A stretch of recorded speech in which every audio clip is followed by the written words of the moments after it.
In 612 BCE, one of the most powerful cities in the ancient world was burned to the ground. Its great walls crumbled, and its mighty empire was forced to surrender. But this was no fairy tale, no modern war with a happy ending. This was a massacre, the likes of which had never been seen before and has never been seen since. Whole families were put to the sword, their homes burned behind them. Men, women, and children were thrown into the river, left to drown. Prisoners were forced to walk backwards until they dropped, dead of exhaustion. And those who survived the killings fled, becoming refugees in their own homeland. And yet it wasn't the end, not even close. For in the decades following, the empire would continue to collapse until every last piece of their domain was torn away. By the time it was all over, everyone knew it was a miracle the entire world hadn't burned to the ground. This is the shocking fall of Nineveh, the brutal end of the Assyrian Empire. Do you want to hear more stories like this? Then stay tuned. Nineveh was once the crown jewel of the Assyrian Empire, ruthless, wealthy, and feared. Its empire spanned the entirety of Mesopotamia, modern-day Iraq, Syria, and Turkey. At its peak, Assyria ruled over 40 million people, more than any other civilization before or since. Nineveh was at the center of this enormous realm, home to over 100,000 wealthy merchants, skilled craftsmen, and loyal soldiers. And there were none more loyal than the royal guard, whose job it was to protect the king and the city. They were well-trained, well-equipped, and ruthless. They lived for battle and delighted in killing anyone who opposed the might of Nineveh. But Assyria had made many enemies over the years. Decades of heavy taxes, human sacrifice, and brutal conquest turned the neighbors against them.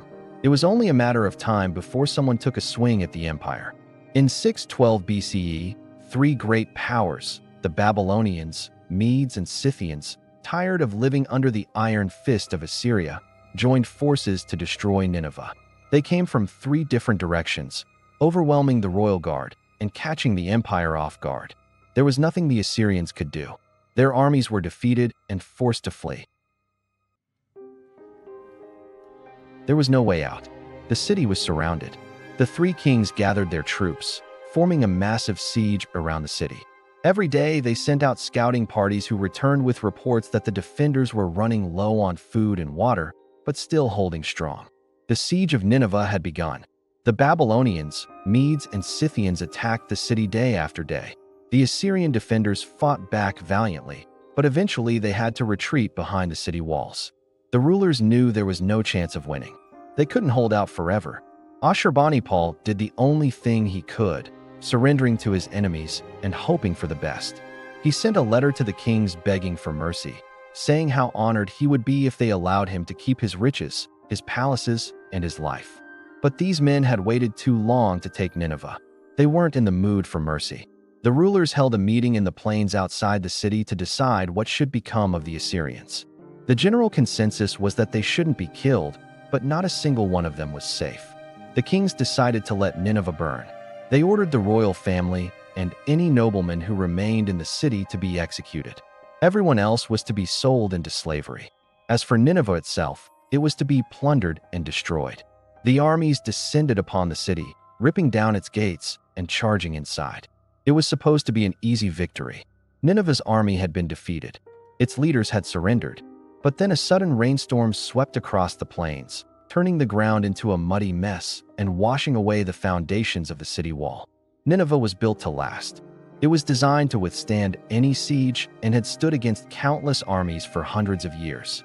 But now the foundation was washed away, exposing a giant hole in the wall. The Babylonian army noticed, regrouped, and charged through the broken gate. They flooded into the city, killing, stealing, and burning everything in sight. Soldiers went house to house, dragging men, women, and children into the streets. Anyone who resisted was killed on the spot.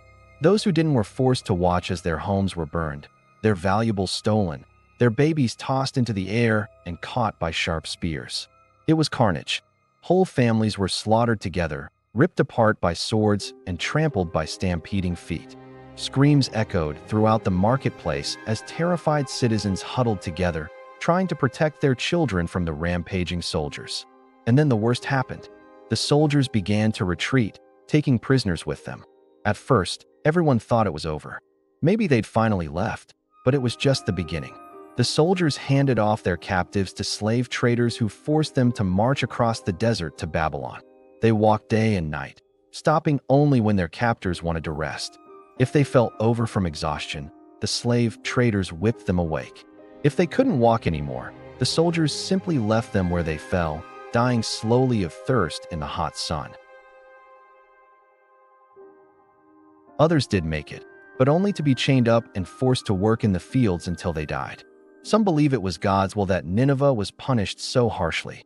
Over the course of its empire, Assyria had shed so much blood, both theirs and their enemies, that many believe they deserved the punishment. But this wasn't the end. Not even close. You see, while the city of Nineveh was being sacked, its outlying districts were still standing. Esarhaddon, former king of Assyria, had fled to Haran, a small town near the Syrian desert. He tried to rally the surrounding city-states to fight back against the coalition, but no one cared. They hated the Assyrians as much as the next guy and had no problem watching them burn. With no help coming, Ashur-uballit hid in Haran with the remaining members of the royal family and a handful of loyal guards, eating their meager rations, hiding in the shadows, and plotting their revenge. For the next 2 years, they lived like mice, watching the empire they once ruled over crumble before them. His goal was simple: capture as many city-states as possible and declare independence from the coalition. He was too late. By the time he took the throne, the other kingdoms had already seized control of Assyria. There was no turning back. Now he could only try to stop them from tearing the empire completely apart. He began with the city of Dur, attacking it from within and forcing the coalition to split their forces to defend it. For a while it worked. The coalition was stretched thin, struggling to hold onto the lands they had just won. But eventually they overwhelmed the Assyrians and captured Ashur-uballit. The new king was taken before the 3 rulers, who gave him the same treatment his father had given to the royal family. He was forced to watch as his generals were killed, his possessions were stolen, and his subjects were sold into slavery. With the Assyrian Empire officially over, the 3 rulers divided the land between themselves. The Babylonians got the southern half of the old empire, while the Medes got the northern half. The Scythians were given free reign of the eastern provinces. Assyria was officially finished. But here's the thing: Nineveh wasn't the only city in the empire. In fact, there were dozens of thriving settlements scattered across the land. Nineveh was just the most important. Now that Nineveh was gone, the other city-states started fighting amongst each other for land, power, and wealth. It took less than a century, but by 539 BCE, every last piece of the Assyrian Empire was gone. From there, the empires of Babylon and Media faded away until all that was left was Persia. It seemed like Assyria was destined to rule the known world forever, but their brutality and ruthlessness ultimately led to their downfall. They made so many enemies over the years, it only took a few to bring them down. For 2,000 years, scholars thought Nineveh was just a myth, a story made up to scare children into behaving. But then in the 1800s, it was rediscovered buried under layers of dust and silence.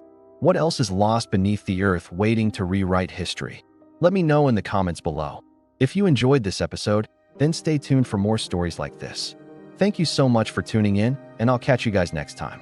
The year is 1250 BCE. For centuries, the landscape of Northern Europe has been dotted with small farming villages and tribal territories. But today, everything changes when hundreds of heavily armed warriors meet in the open valley of the Talents River. What follows is one of the most violent days in prehistoric European history. But this isn't a battle that history remembers. The Talents Valley Massacre is only known to us because of one very strange discovery in 1996. A single, human arm bone with a flint arrowhead still lodged inside. It was found by archaeologists along the banks of the Talents River in northern Germany. While interesting, this single bone wasn't enough to launch a full-scale excavation. So this part of Germany was largely ignored for the next few decades.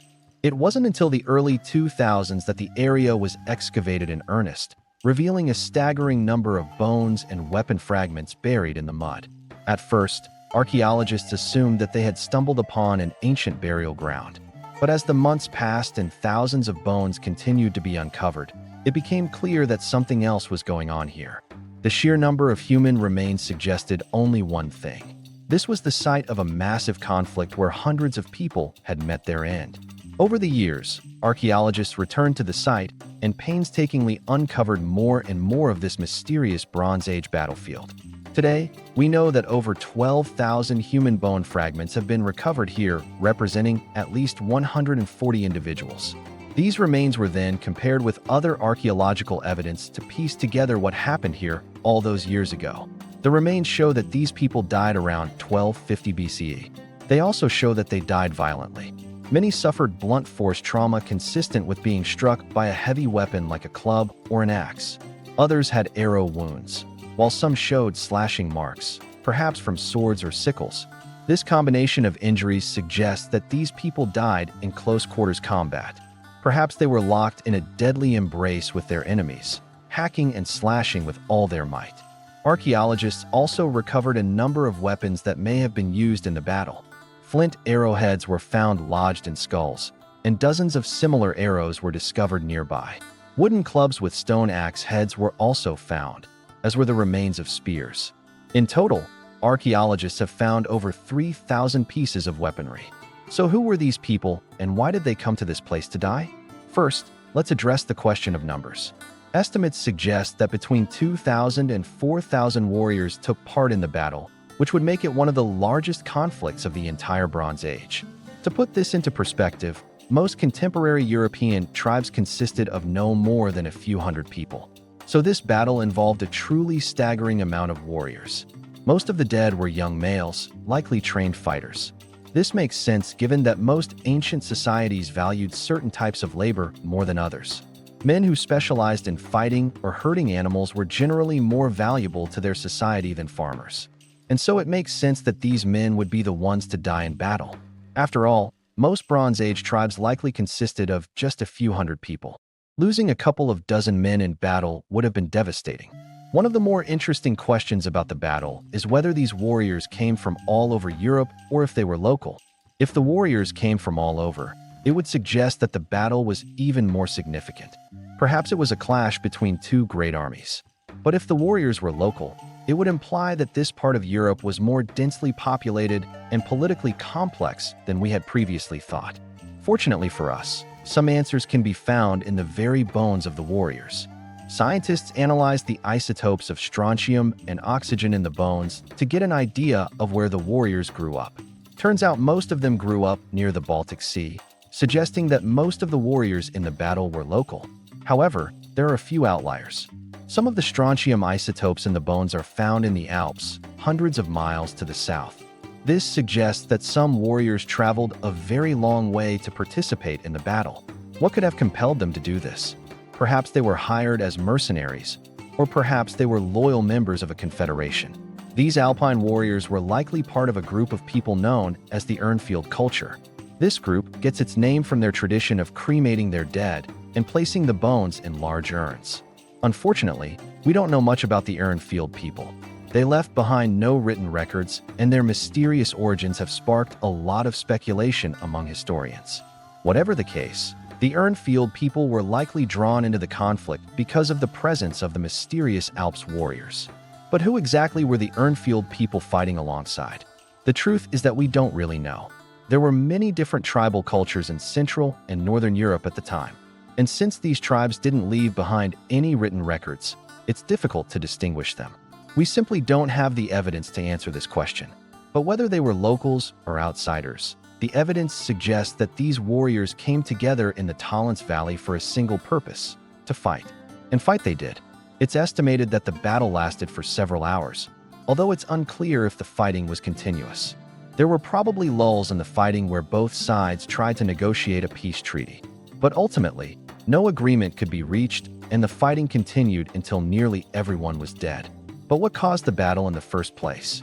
What compelled two groups of warriors to meet on the battlefield? As with many ancient conflicts, the answer is probably quite simple: land.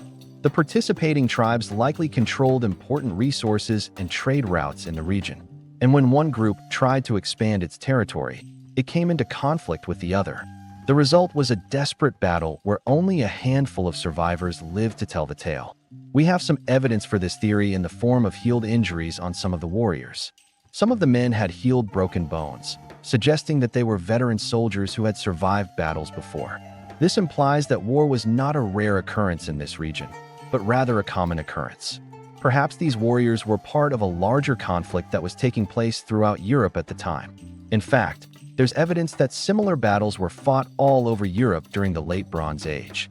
Around 1200 BCE, many of the Great Bronze Age civilizations collapsed, including the Mycenaean civilization in Greece and the Italo-Celtic civilization in Italy. These collapses were likely caused by climate change and increasing aridity, leading to a breakdown in trade networks and a general decline in living standards. These events probably caused widespread conflict throughout the continent as people desperately tried to hold on to their way of life. The Battle of the Tollens Valley may have been a part of this larger conflict, or it may have been a totally isolated event.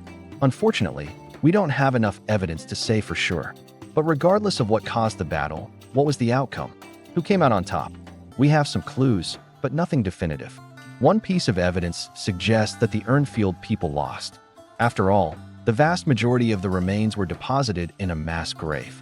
This implies that the Urnfield people were the outsiders who came to conquer this region, but ultimately lost. But this is just one interpretation. Others argue that this was simply the most convenient way to dispose of the bodies, and that it doesn't necessarily reflect the outcome of the battle. But regardless of who won or lost, there is one thing that we can be sure of. The battle was one of the most horrific days in prehistoric European history. Hundreds of warriors came to this valley, and only a handful left alive to tell the tale. It was a day of violence, bloodshed, and death. As mentioned earlier, most of the victims were young males, likely trained fighters. This means that many of these men had dedicated their lives to the art of war. But despite their skill and training, they met their end in a brutal and bloody battle. But the story of the Tollens Valley doesn't end there. It offers us a rare glimpse into the violence, alliances, and mobility of prehistoric societies. It challenges our assumptions about the nature of prehistoric Europe. Many historians believe that large-scale conflict and social complexity did not exist in prehistoric Europe. But the Battle of the Tollens Valley suggests otherwise. There were political alliances, trained soldiers, and organized military units. And so the Battle of the Tollens Valley is a reminder that prehistoric societies were far more advanced than we often give them credit for.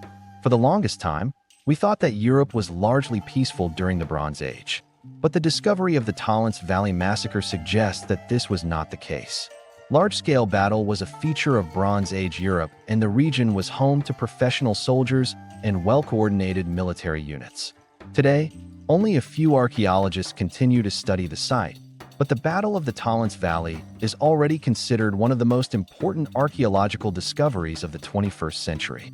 And who knows what other secrets this mysterious Bronze Age battlefield may reveal. If you enjoyed this video, please subscribe.